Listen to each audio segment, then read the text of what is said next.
It was supposed to be the government's big launch of its presidency of the next UN Climate Summit. And we want to get to net zero by 2050. So the UK is in the lead in trying to do that. And that'll affect you, it won't affect me, it's long gone.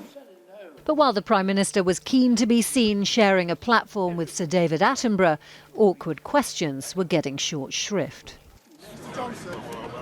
Prime Minister Claire O'Neill suggests you're not showing leadership on climate change. Why would you say that? Claire O'Neill was until Friday in charge of the climate change summit. Suddenly sacked by Boris Johnson, she hasn't gone quietly.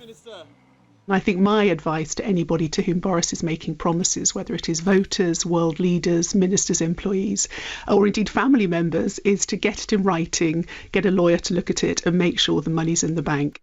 That and her claim that the Prime Minister doesn't really understand climate change rather overshadowed his speech.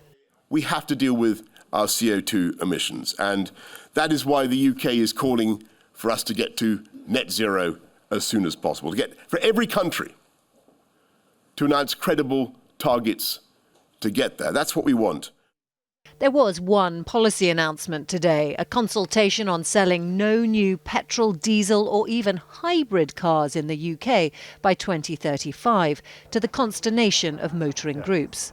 Drivers are being pushed along here, and they can be pushed along if they're given the incentives. And I think it would take something like a cut in VAT on new electric vehicles and the inclusion of hybrid vehicles to really make it work.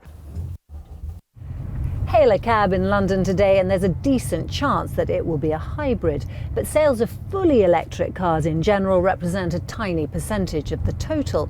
And the car industry appears to have been taken by surprise by the government's change of tack on hybrid cars. With this crucial UK-led climate change summit currently leaderless, the government's climate policy is in need of some direction. Sir David Attenborough underscored what a pivotal moment this should be. It is now up to us to put before the nations of the world what has to be done. The Prime Minister needs to get world leaders on side for this critical summit to be a success in November. At the moment, he can't even get the UK's own team working as one. Romilly Weeks, News at 10.